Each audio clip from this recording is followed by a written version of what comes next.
from the Children of Mine Center. Oh, You know, Hannah Hawkins used to be on the bus with us, so tomorrow they will go and they all get the baseball caps, etc. As we take them out, we are taking 200 children, you know, like tomorrow. Now, the next Sunday of the 20th, we're doing another cultural event. And that's our partnership with the Frederick Douglass Historical and Memorial Association, which was formed over 100 years ago by an act of Congress in order to memorialize Frederick Douglass and all of his work. So we have that, we have that partnership with them. And so what they do is an annual event called Violins for Douglass. Frederick Douglass loved the violin. As a matter of fact, we're going to be, for next year for his 200th anniversary, we're going to try to help raise the money to get one of his violins restored, because people who lived in Anacostia at the time used to talk about how people could actually hear coming from his porch the violin music. And his grandson went on to become one of the first African-American violin virtuosos in the country. And so what the Violins for Douglass event does is to help raise money for scholarships for young people who are studying the violin. And also that day, we have, and you're all invited. Once again, the cost is right, it's free. It's going to be on Sunday, on the 20th, from like 1 to 4 at the African American Civil War Memorial, right up there on your street. And what we will have is that we will have what is called an instrumental petting zoo, where children can actually come in and see and pick up the violins, and you can try to just gain some familiarity with that. And for those who are studying, I know it's very basic, but we're going to have a master class for the youth who are studying, and they'll all get together and they will practice, and while their parents and also other guests are in another room, socializing. And after their master class, they're going to come and do a little recital for us. Of course it might be Twinkle, Twinkle, Little Star, but the thing about it is when you young and you playing the violin, it's good to see, young black kids, actually producing sounds that, other folks are finding pleasing. Another thing that we're doing is we're embarking upon our tenant organizing effort. Ward 8 has the highest percentage of renters in the city. And most of the residents are renters in Ward 8. Unfortunately, once again, most of them not organized. We're in a situation in this ward where, we're in need of civic associations, but also the tenants are not organized. And needless to say, when you're faced with a situation where you have such a high concentration of poverty, as is the case in this ward, we have in our nation's capital one of the highest percentages of urban poverty in the nation. When you have people who are living in conditions that are less than satisfactory, and when they are not organized, then that means they can fall victim to unscrupulous landlords, managers. And so we were asked to help start a tenant association at Stanton Glen, which is basically right there at Stanton Road and Suitland Parkway. There are around 300 units. But we're having our first meeting on the 21st at the Turner Elementary School, and ACC is working with our Ward 8 Council member Trayon White and the Housing Counseling Service, as well as the Office of the DC Attorney General, to get them started, and then we're going to move on to other large complexes in the ward. Did you give you an example of why the Tenants Association needs to be organized? Is that, as I said, the residents of Stanton Glen are going to meet at Turner Elementary, which is the closest place for them to meet, because the community room in that, in that complex is used by management for office stuff, and we see that some management companies will use community rooms for storage, which is basically a deliberate way of disempowering the tenants. And we know that when you live in a large complex like that, and you don't have a functioning community room, a lot of very positive things cannot happen. Not just the Tenants Association, but homework, health type of things, NAAA meetings, any number of things. And we're going to actually take on those owners and those managers, so hopefully that deplorable situation will cease to exist. On the 26th of this month, we will be in our planning meeting for the annual Dr. Martin Luther King Birthday Parade. DC has one of the oldest in the country. Our Dr. King Parade started before the holiday was even made official. The Dr. King Parade in DC started as a means to lobby the federal government to declare the holiday. And so we're very pleased to be part of that. And last year, as a matter of fact, they changed the route so that the parade actually came past the museum. That's right. And ended in the in Anacostia Park for the first time. ACC helped to bring back the parade because there was a whole gap, for a number of years where the parade didn't take place.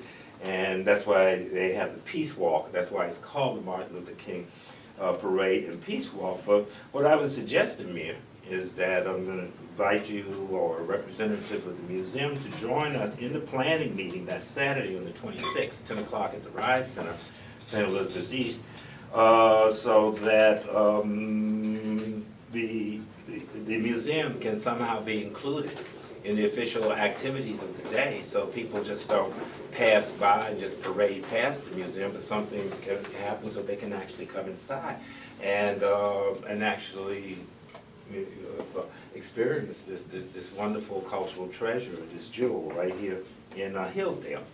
And then on the 29th of this month, we will have a monthly meeting. The Anacostia Coordinating Council has a monthly meeting. We meet the last Tuesday of each month from 11:45 to 2 p.m. at the Anacostia Community Museum. We serve lunch, and where we will have presentations about various projects, etc., that go on in the community, which is part of our monthly networking. So, as I said, I just gave you an example of what we're doing in August, what we have done and what we are doing in August. And the Anacostia Coordinating Council, by the way, is one of the poorest nonprofits in the metropolitan area. And then you wonder, well, how are we able to do all of these things? The big C, collaboration. Getting people to come together and where we share resources, and that's the way that we can that we can get things done. Our Ward 8 monthly Faith Leaders Breakfast meetings are very, very nice, aren't they, Monsignor? They're the best. Isn't that wonderful lunch and everything like that? Well, ACC doesn't pay for the lunch. We came up with the concept. We didn't have the money for the food, but we brought people together. And they say, well, this is important. So that's how we do it. We collaborate. That's as African Americans, we all know that we only made it this far by pooling our resources, together, and. So that is what ACC does. But in terms of of community organizing, the important piece is to, if you are going to be effective consistently, then actually speak to the issues that affect people and get people involved. That was just as young folks say, just don't talk about it, be about it. You know, like we see this so much in this community where there's a lot of talk and it's not followed up by action. You know, we hear in Ward 8 people constantly talk about, well, education is the #1 issue, and as well as it should be. You know, here in Ward 8, we have the highest percentage of young people, of children, like of residents below the age of 18. But yet, you know, like in our community, we see there are schools that don't have functioning PTAs. You go to back to school night, and generally, mostly the adults, they are the ones who are on staff.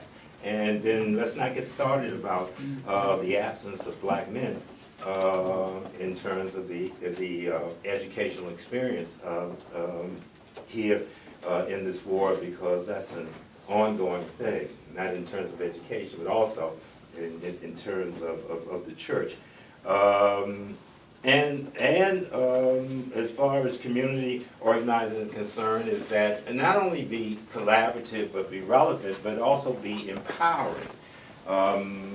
Once again, we talk about young people being our future. We can look right into churches where we will talk about it, but yet you'll never see young people actually having any meaningful governance positions in a number of our houses of worship. And that has a contributing effect to why we don't see as many young people as we would want to be in the worshiping experience.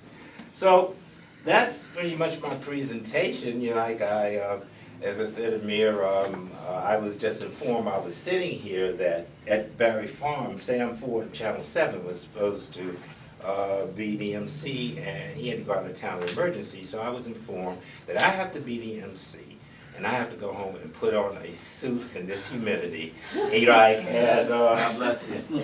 So, you know, if possible, I would like to take the questions now because I have to get to Barry Farm. Thank you. Before we go to questions, because I know those questions are going to go, look, I am Phil, last year, I'm so proud that y'all did move the parade this way, that we gave 750 cups of hot chocolate and coffee at 2 locations over here. We've, about 500 hot meals we gave out that day. Then it was through part of this organization called Islamic Relief, and one of the guys are here. So y'all making, you heard the parade is coming back this way. So we'll be. I hope that it does. We're gonna make sure that's what we're putting you on the spot. Come to the, can you make it to the meeting? But I mean, you gave away the meals, and that was a blessing. But how many folks actually came into the museum? Yeah, no, see, that's the part. Yeah, we're gonna come to that. We're gonna come to that. And sometimes you may have to tell them you want this wonderful hot chocolate. You need to come in, like inside, like and drink it.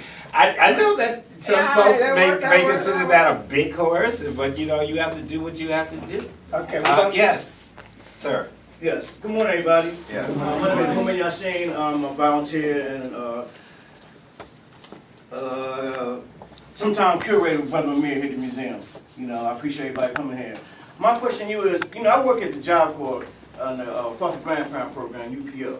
Okay. And concerning some of your questions about young people and them not having any say-so in some organizations or religious faculties. And let me say something to you about this. Here in Washington, D.C., I would like to see the Anacostia Organization Council and some Congress Heights and all of D.C. actually put the pressure on Potomac Job Corps. And the reason I'm telling you that, okay, we had 325 students that worked there, that are Job Corps, okay? Job Corps just initially pushing these kids through with no type of job experience. And let me say this. What Job Corps does is, you get you in, you stay there for 90 days, they get $14,000 for you. So they try to keep you there. After that 90 days is over there, they kick you out. The first infraction, and what's so prevalent is our children. Okay, out of 325 children we have in Job Corps, I say about 60 are Asian, about 60 are European, and about maybe 70 are West African or from North Africa, okay? And the majority of African American children, they're from DC, Baltimore, and maybe some of those small surrounding states. Our children have a habit, I'm talking about African American children at the Job Corps, have a habit of not wanting to confine to the rules and laws and do what's necessary to get a job and education. And I find that not appalling on their half, but us as being adults, we haven't passed on enough information or enough guidance to our children, okay? There are a lot of young men there that won't take orders from another man. Because that goes to the fact that there's no fathers around. So a young man that sees a young man's adult say something to him, he's going to reject it. A woman teacher or a woman counselor says something to him, then they okay. You know, we have to be able to reach these men, okay, and let them know. A lot of times they don't see men. So if a man don't see a man, if a young man don't see a man, then he don't know nothing about manhood. That's right. If a young woman doesn't see a woman that acts like a lady and has etiquette, That's right. then how's she gonna act? Okay? And here in DC, me working the Job Corps, I see it every day.